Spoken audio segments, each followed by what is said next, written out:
Okay, Thursday evening, July 31st, and we're going to be talking about CBD and more specifically CBD for pets.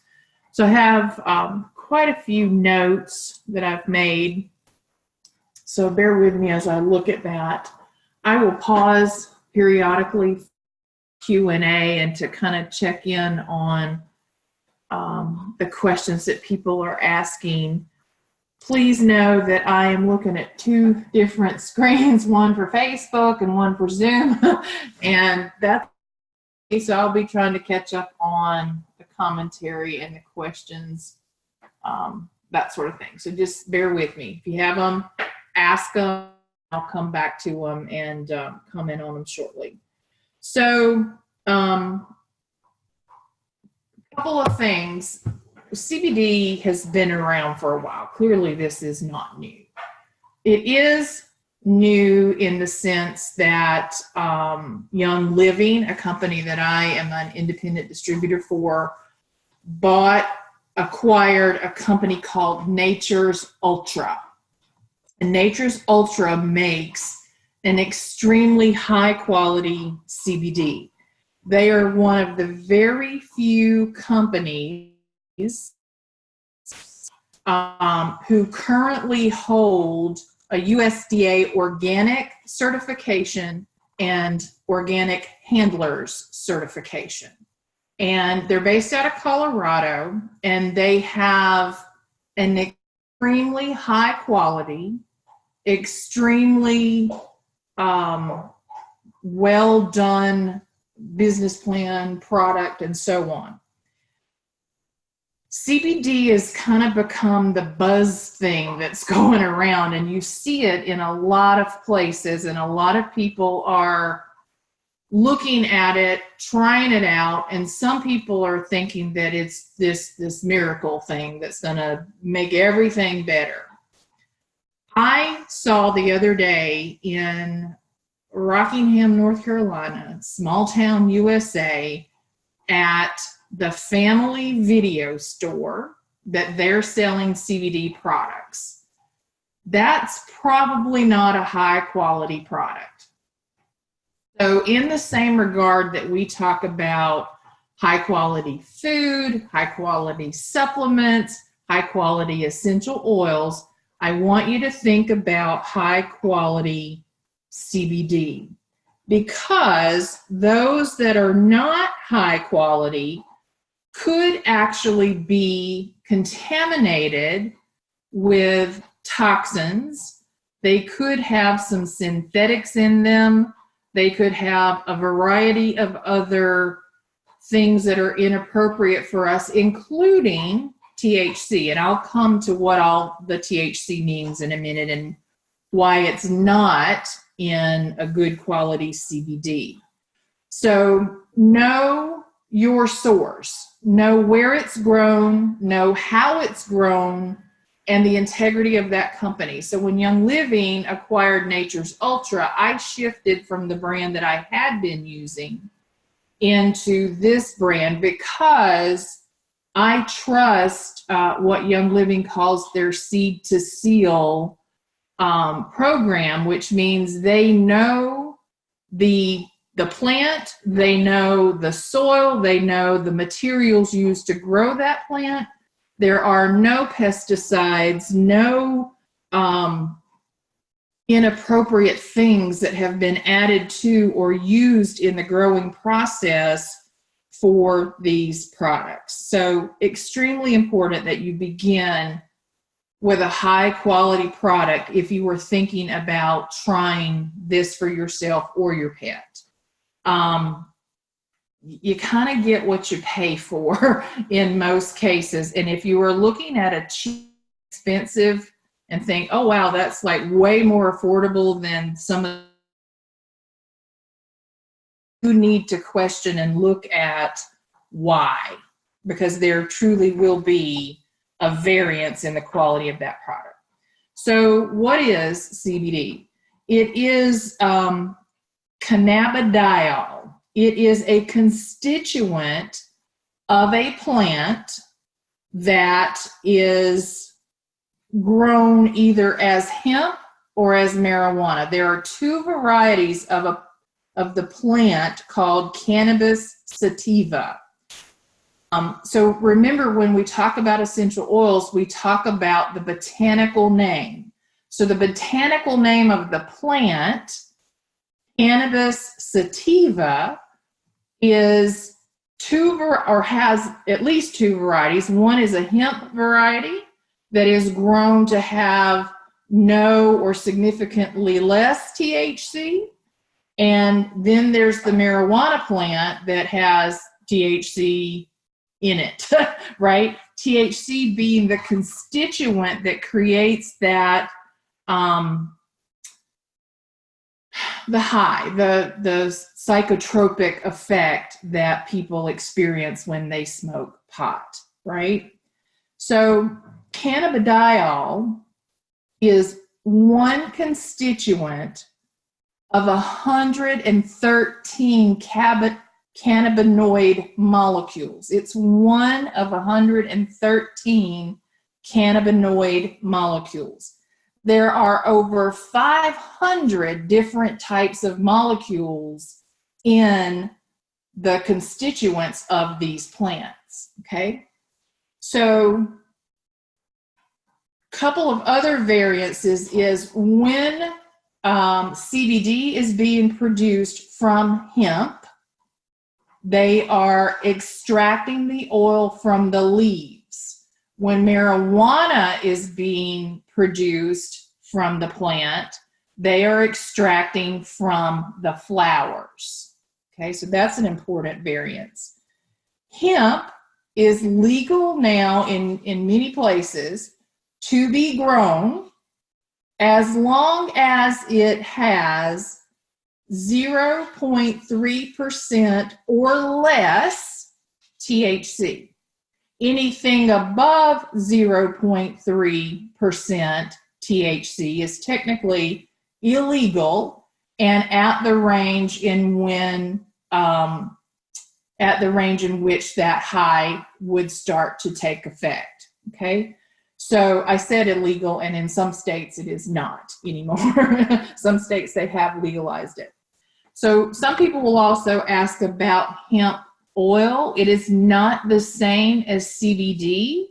Hemp oil, think of it like a carrier oil that you would have for your essential oils like fractionated coconut oil or olive oil or grapeseed oil. The hemp oil is made from the seed. So now we're looking at a couple of different parts of the plant that are being used to create CBD.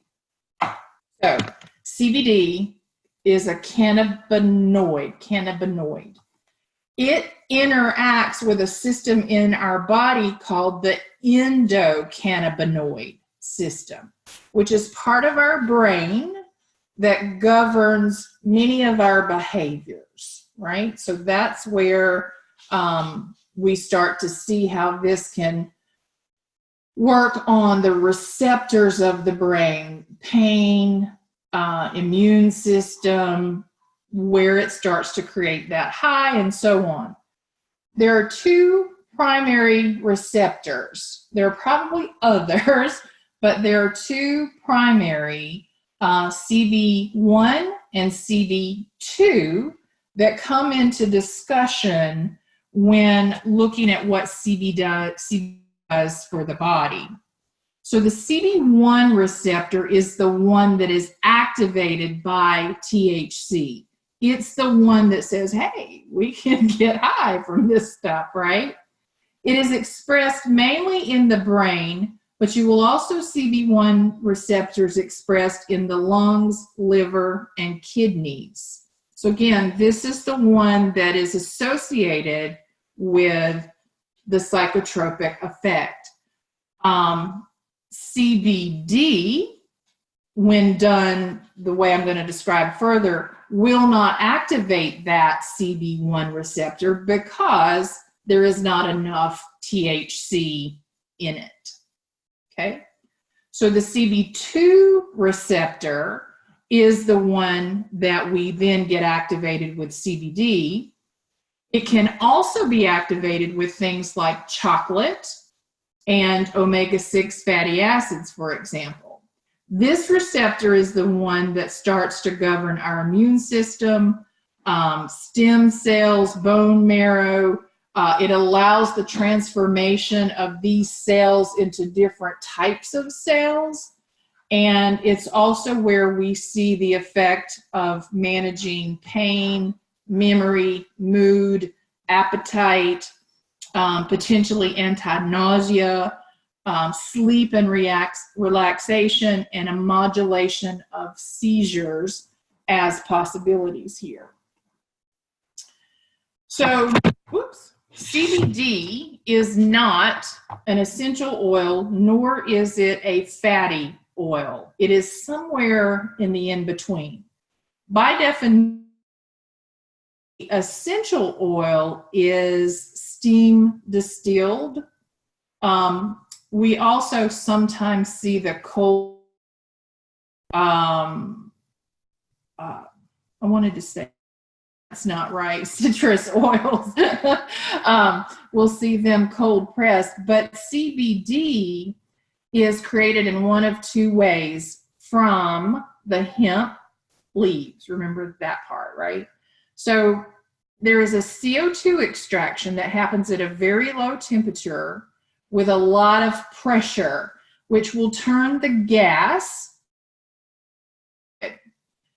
When that's reheated and pressurized, there's something that happens that's called a supercritical extraction, supercritical CO2, where this element then has the property of a gas and a liquid, and it will pass through the chambers that are doing this distillation and creates basically a powder. When this is said, it extracts out oil, wax, resin, and it creates what's left over.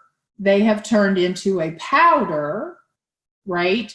That then is what is called this isolate. So you'll hear, we'll come back to this in a minute. It comes to this isolate status. There is also a different kind of method to extract CBD from the plant, and that is a solvent extraction, usually soaked in ethanol. It pulls the solvent, right? It pulls the, the constituents of that from the plant to the solvent.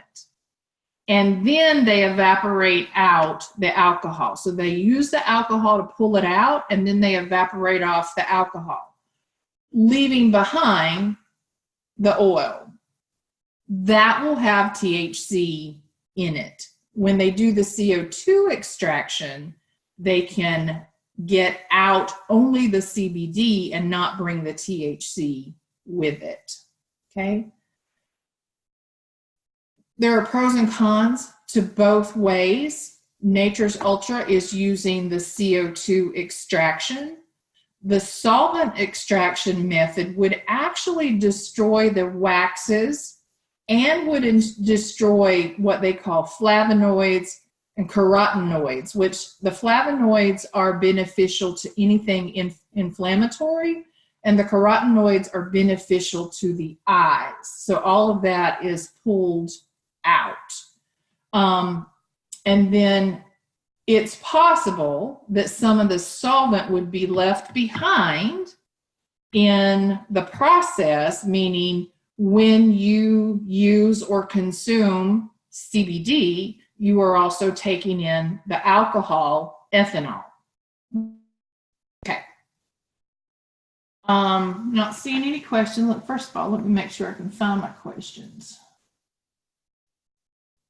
Don't know how to do that. Okay, so a couple of things. I'm mostly about people, but I will specify when we talk about the animal, really what this is all about. So what we know is most of the time right now, our veterinarians are not well versed in CBD and the use of it. There are currently no veterinary medications that include CBD. And you may find that if you're using CBD for your pet and then go to the veterinarian, that they say, I don't know how to help you. I mean, obviously they'll do what they need to do, but they won't be versed in using that as pain management or in addition to any medications or for the other many common uses that are available. There really aren't any studies that discuss CBD for pet use, CBD use. What I read, in fact, there was just an article today that came out from the Whole Dog Journal that some of you might want to go take a look. But it talked about how for many, many years, because it's been able to actually have CBD and to grow these plants, that the only options they had for doing any kind of testing was with a synthetic product. So they don't really know how the real product works in the animals, and they're just really learning a lot about it for our people. So many are looking at this going, it is the new miracle drug. Well, technically it's not a drug. It's not a pharmaceutical. It's more like an essential oil than anything. But again, we talked about how it's not an essential oil. So when you use this and you think about why am I using it and what am I using it for, really the only things we have to go on are what other people may be sharing as their story, right? How other people have used it and what benefit they may have seen. It is important for you to know that even though it may work for me, it may not work in the same way for you. It may not work at all. It may not work with the same result. And so a lot of this is we don't know until we try it. So when you're looking at anybody who's telling you, I use CBD and my dog no longer has whatever, that's their story, right? That's their story. There is not science or data behind proving that, at least not at this time. I also want you to really think carefully about when and why you use this. And if we are using it for a dog, for example, with anxiety or trying to down an over-aroused dog or over-adrenalized dog, clearly that is important to do.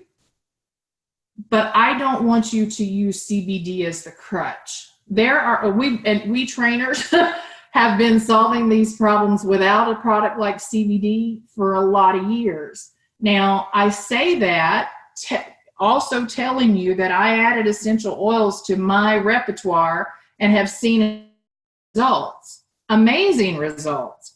But I did not forego the training.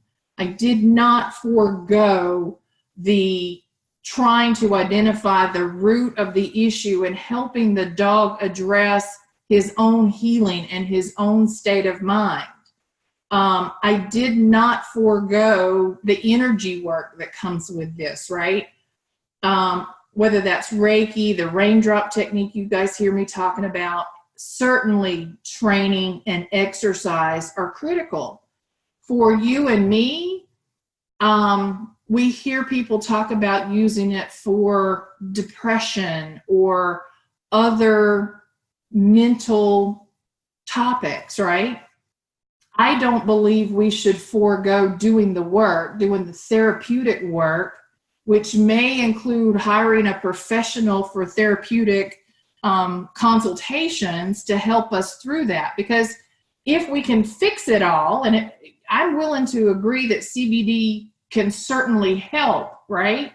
But I don't want it to be perceived as this magic thing and that you don't have to do any additional work to get a result. I think you do have to do the work. I am also very much of the opinion that if we are using it just as a sedative, we're not doing the right things for the dog, right?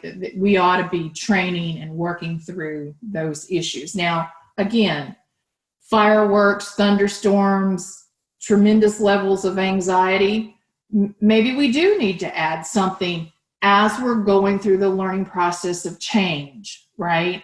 But I don't think we need to look at summer after summer after summer of, hey, I'll just dose them up with CBD. I even heard somebody the other day tell me they CBD'd their puppy. Now, I don't know that CBD is a verb, but but they're like, they gave CBD to a puppy, and I'm thinking, no, that's not how this goes, right? So if we're using that to forego the work that needs to happen, then that's where I have a problem with this, okay? All right. So I'm looking for questions, and I don't even know how to see them on my phone right this minute. I can make a comment.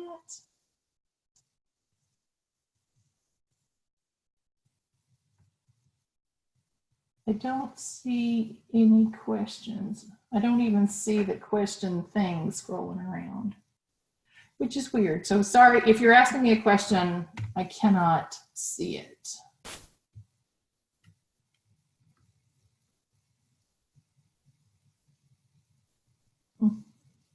Weird.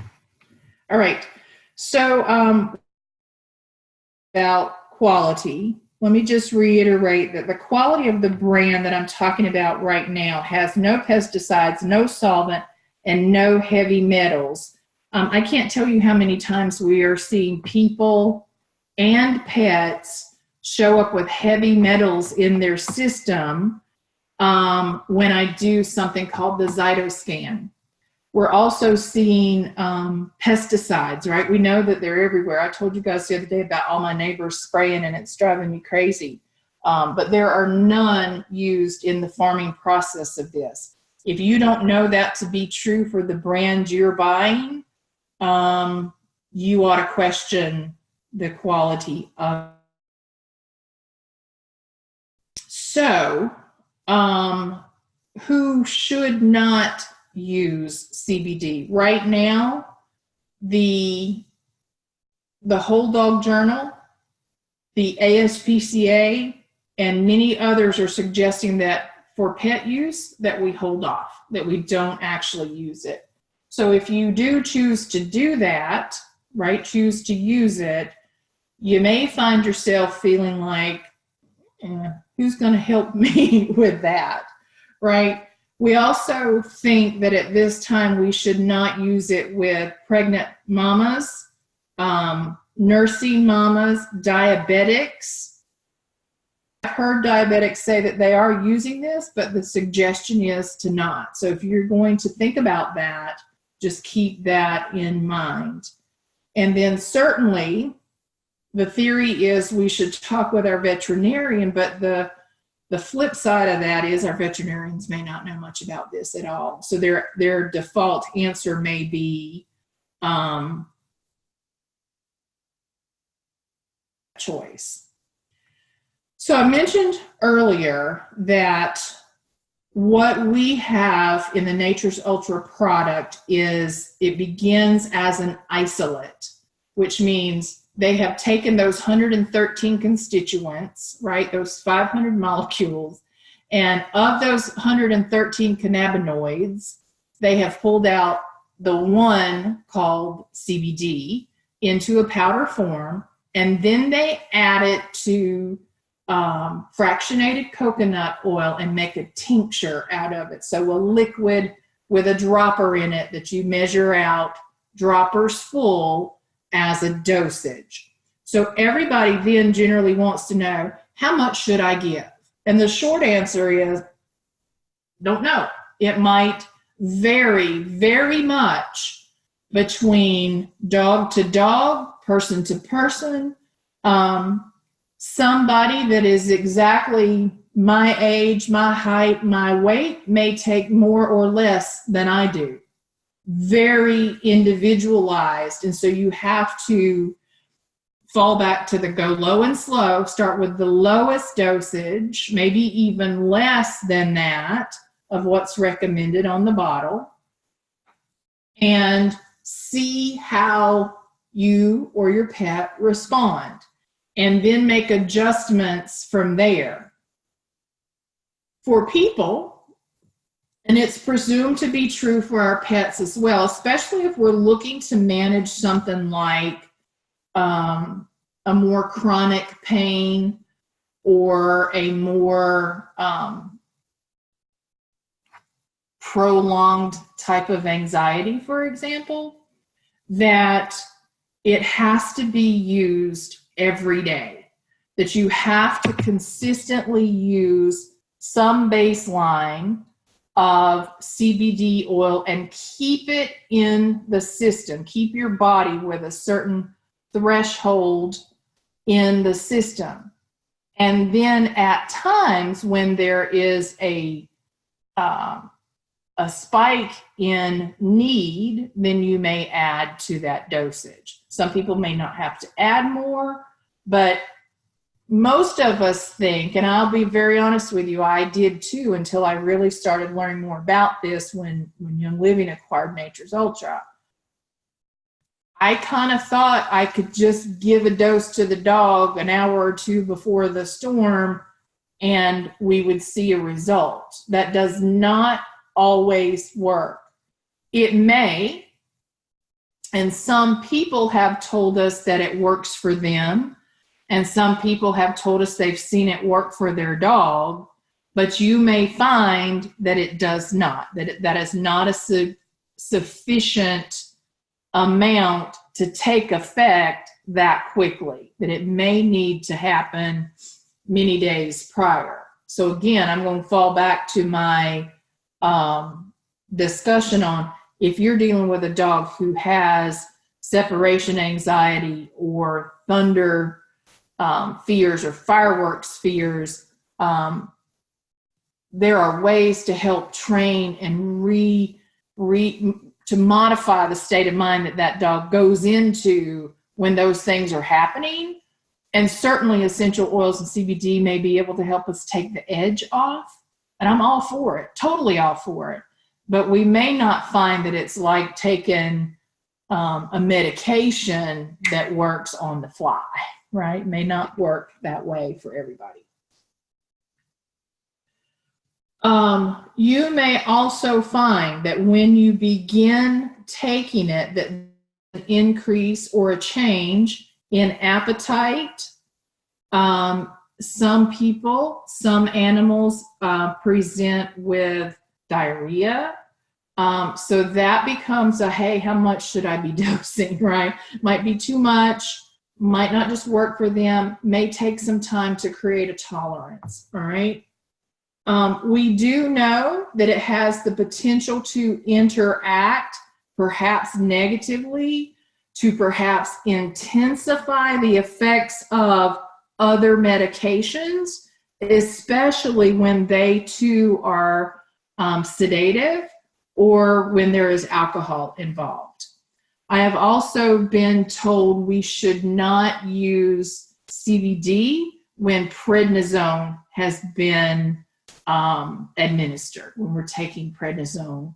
So if you are taking medication of any kind, or if your dog is taking medication of any kind, you need to do a little research for possible interactions. One thing that I found interesting, and I think is important that everybody understand, is what do the milligrams on the bottle mean, right? So you'll see the pet CBD is 200 milligrams or 400, and then you'll see the human version at 500 milligrams or 1,000. Well, what does that mean, right? Certainly it means you're getting more milligrams per dosage. The dosage is typically designated as 1 dropper full, and the droppers are typically 1 milliliter. So 1 milliliter is 1 dropper, and in that dropper is not 500 milligrams. The bottle contains 500 milligrams or 1,000 milligrams, right? The bottle contains that. So if you look at that in a 500 milligram bottle of Nature's Ultra, for example, you have to look and say, well, how many milliliters is in that bottle? And then do a little bit of math. So a 500 milligram bottle will have 16.66 or 67 milligrams per dropper full or per milliliter. 1,000 milligram bottle will have 33.33 milligrams per dropper full. A 400 milligram CBD would have only about 13 and change milligrams per dropper. So what does that mean for 200? About 6 milligrams per dropper. So it's not a lot, right? So if you got a tiny, tiny little dog, or like my dachshunds, 200 milligrams per bottle and a dropper full might be totally sufficient. Can you buy the bigger amount and share with your dog? Maybe. The difference is pet CBD is typically unflavored. And in the human versions, they typically now essential oils to the bottle. Now, why are they doing that? Well, so A, it's Young Living, but B, it's actually been proven, and if you follow me on the essential oil side of the world, you've heard me say that we know when we add essential oils to things like our supplements, that it goes into the body, clears receptor sites, and helps the supplements be absorbed and work better. So CBD is categorized in a couple of different spectrums. You'll hear full spectrum, broad spectrum, isolate, which we talked about for the Nature's Ultra, and now this thing called smart spectrum, which Young Living has coined that term. They've trademarked that term. It means nothing to anybody else in the world because this stuff really is not governed by any entities. But smart spectrum is, well, let me back up. Full spectrum would be, they took the whole plant, the true botanical, and made the oil out of that. So all 113 cannabinoids are in there, along with the THC. Full spectrum.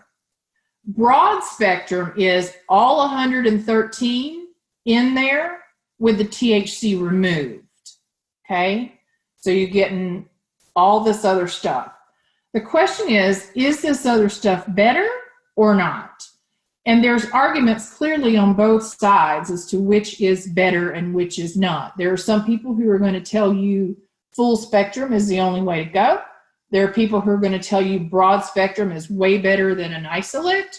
When I listen to Dr. Doug Corrigan, who is a PhD in chemistry and biology and all sorts of stuff, very, very smart man, his argument about that was, we don't know what those other 113 things really do, right? We don't, nobody's sort of figured all of that out. And that because it is so variable as to how things are being grown, how they're being extracted, how they're in the body, you could wind up with something that works in this bottle, and in the next production of the growth of the plant and the extraction, it not work at all, or it work very differently. So they're talking about this isolate then becoming something that we know very specifically, can study and control very well, you don't have to worry about all this other stuff. And then when they add back in these essential oils to it, then it brings back something that's called terpenes. So if you're ever following the essential oils, or you get involved in the advanced class we're about to do, you're going to learn a little more about that. But these terpenes then go in there and sort of add back constituents that are controllable, because again, Young Living knows the seed to seal, the whole process, and they add this stuff back and make it more like a broad spectrum, but by definition it's not, so they're calling it a smart spectrum. So I hope that's a little bit clear.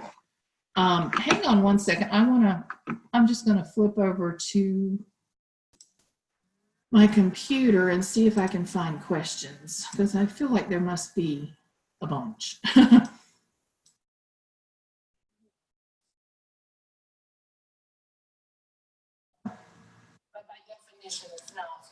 Oh, look, I'm in delay. Hold on a minute.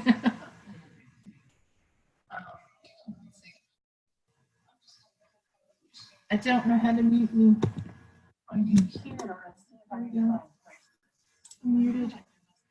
Okay, I'm looking at questions. Hi, Dana. Wait till the end. Okay, good to know about taking CD for prednisone. Heard not. Okay, cool. Not a lot of people. Oh, I can't see them on the phone.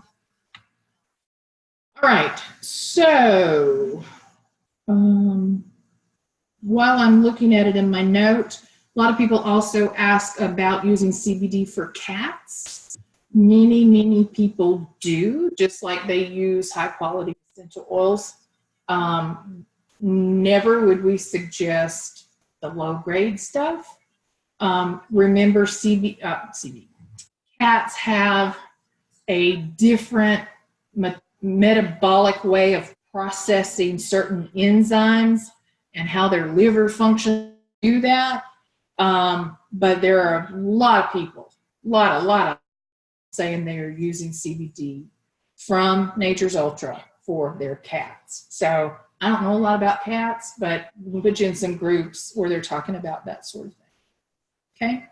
So I mentioned earlier why we might want to add this. Certainly we can look at pets or people who have joint health issues. It may help manage seizures. Remember that brain activity, that's part of the discussion. Anxiety, generalized anxiety, separation anxiety in our pets.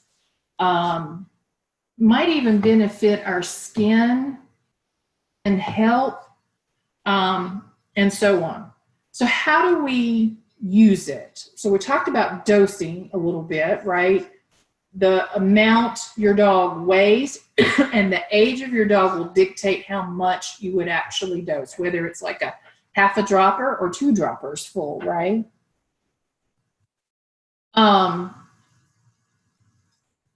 In recent weeks, the Nature's Ultra changed the label to take off consuming CBD. And it now says topical or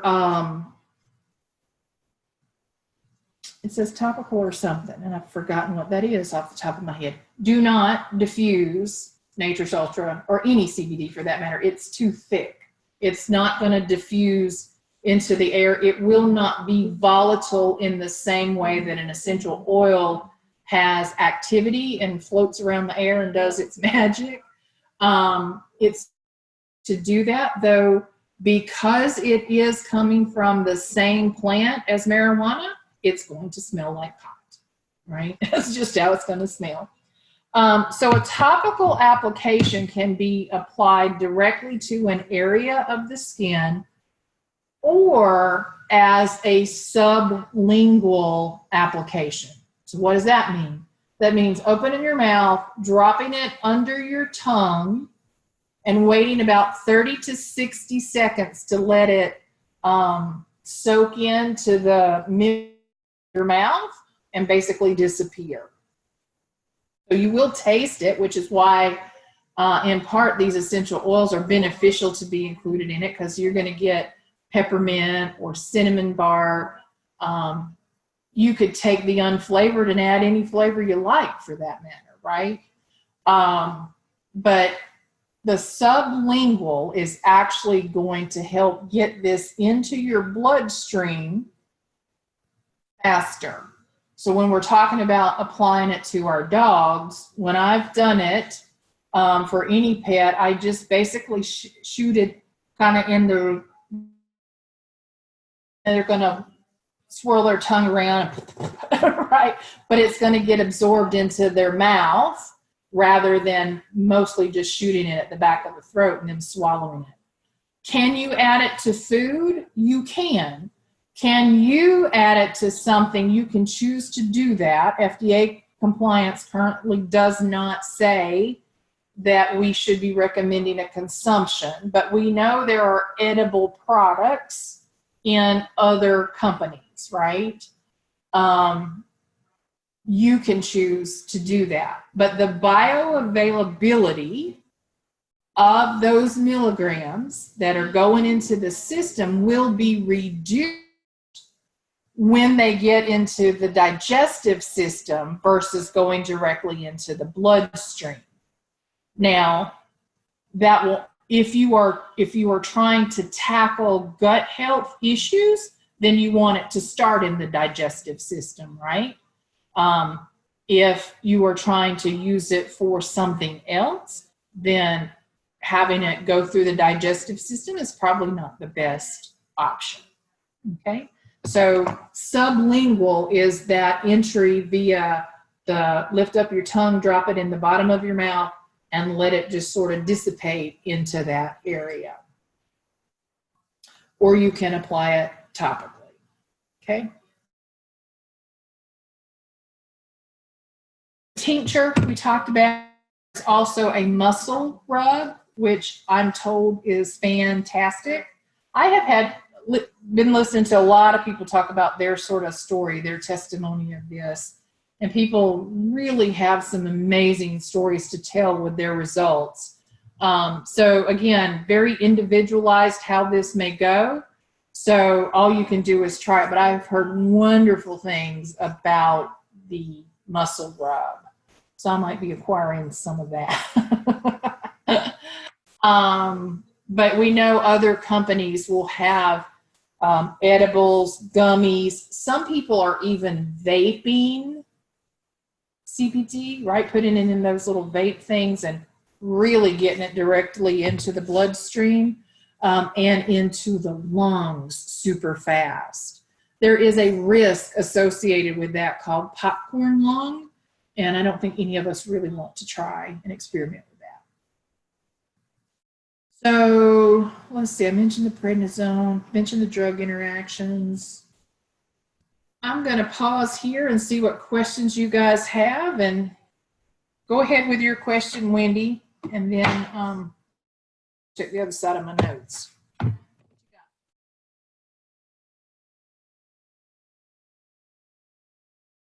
Stephanie Linder, it has the potential to. I have seen it work for many dogs. So we kind of discussed at the start of this that it might not work for everybody and that it might not work as a ad hoc usage, meaning I'll give a little today and we won't give any more for the next 3 weeks. It may not work in that intermittent.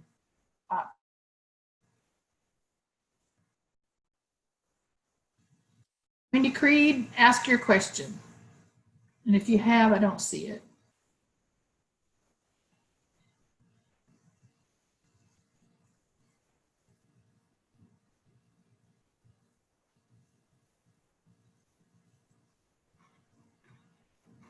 Is this helpful? Did you guys learn anything?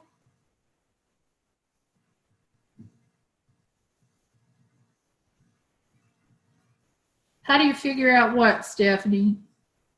How much? There is a, and I have it somewhere, suggested dropper full amount based on weight. So I'll try to link that in later, or maybe I need to make a blog post about it so that I have this on the website for future Q&A. But yeah, so typically it's on the bottle, but I also have that listed, and I'll share that.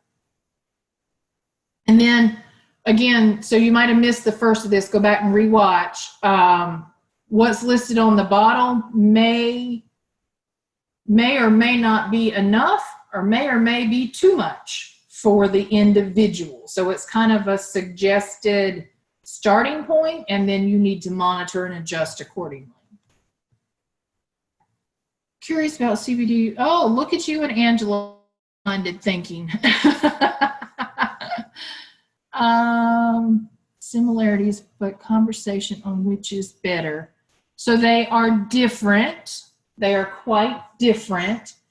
The common is something called beta-carotene. Beta-carotene. And it is one of the constituents of CBD.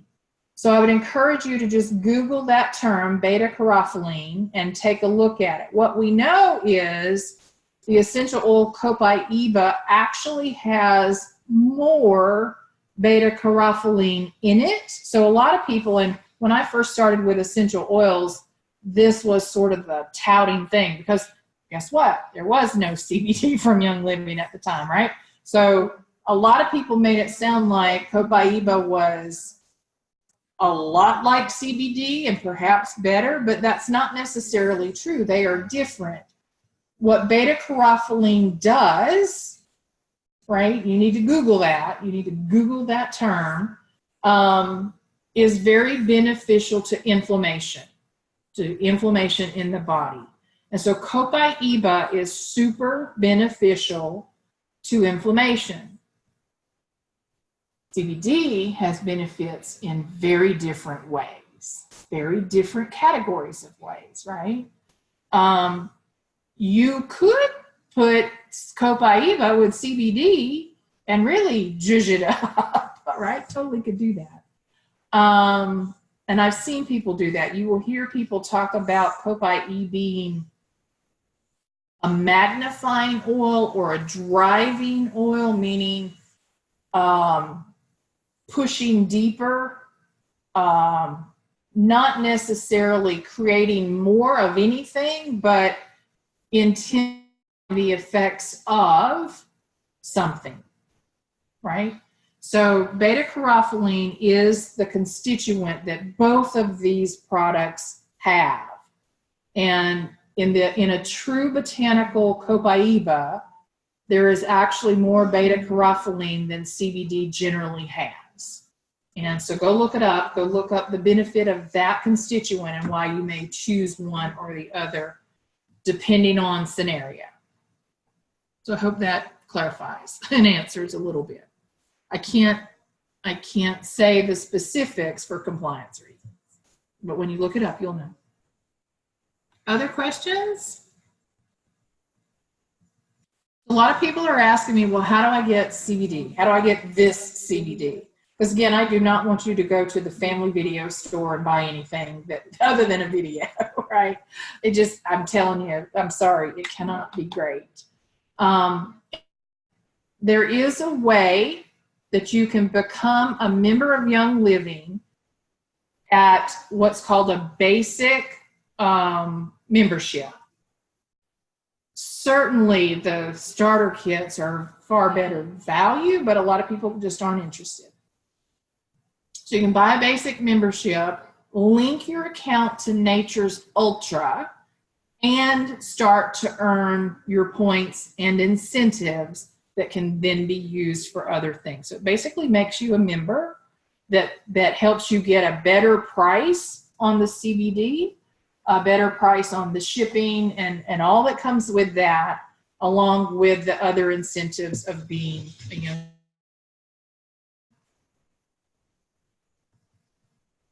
So if you want to try CBD, then I recommend at least getting the basic membership, linking your account, and then placing your order.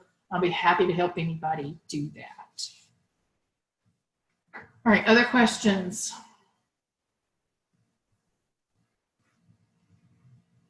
How much does a bottle of Nature's Ultra cost? It varies, Kim, by the number of milligrams in the bottle.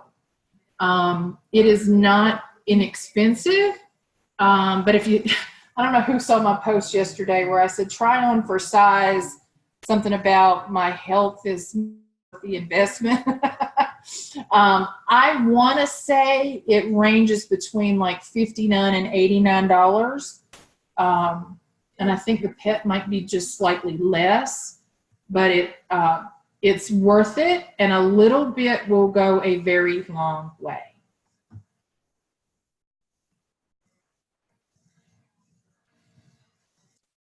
Hey, Amanda. So Amanda is our resident pharmacist. And so, Amanda, Dr. Ollie shared a link where pharmaceutical interactions could be researched. So I'll find that and drop it into the post here. It may be tomorrow morning before I do that, but I will link that and tag you. And yes, it is suggested that if a dog or a person is taking prednisone, not to use CBD. Now, exactly why that is, I don't know. But that has been one of the categories that is showing up in the who should not be using it. A direct comparison I have not seen, Angela. And I don't think there is any that aligns in the same way Young Living is trying to identify themselves with the essential oils. Nobody else is doing that currently that I'm aware of. They created this thing called Smart Spectrum, right? So that's its own little trademark name. Certainly there's benefit to that, but because there's not another brand doing it, I don't know that I have seen a direct side-by-side brand analysis. There is a group, if you really want to dig into more about CBD, there's a group called the CBD Collective that is a lot of stuff that people are asking all sorts of questions in there about how it works. But there's a lot of questions about, hey, how do we tell our members about this as well? But, and then there's not a lot, there's some about pets, but just, it's not limited to.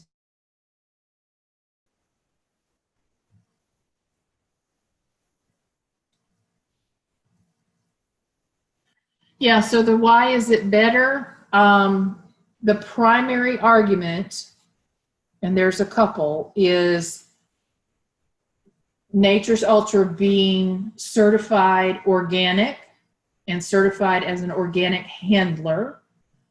Young Living Seed to Seal is now on this company. So from start to finish, the process of knowing how that plant was planted, how it was grown, how it was harvested, and so on, is documented.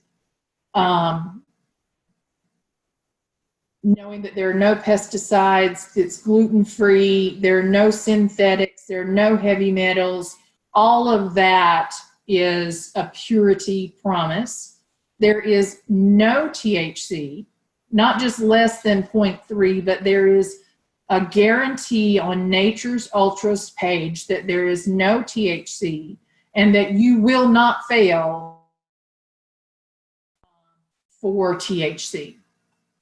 So one of the things that I did not know, I found interesting when I was listening to Lindsay, is when drug tests happen, there is not a drug test for CBD. They're testing for THC, but there is not a test for CBD. Now that might change as all this gets legalized and the powers that be get involved. I don't know, but I've been told you will not fail a drug test taking Nature's Ultra CBD. However, we all know, and Lindsay points this out in great detail in her presentations, that there are a number of false positives and there are a number of false negatives in generalized drug testing. And so you could get wrapped up into that, but it won't be as a result of this product. Didn't think about what? The drug testing?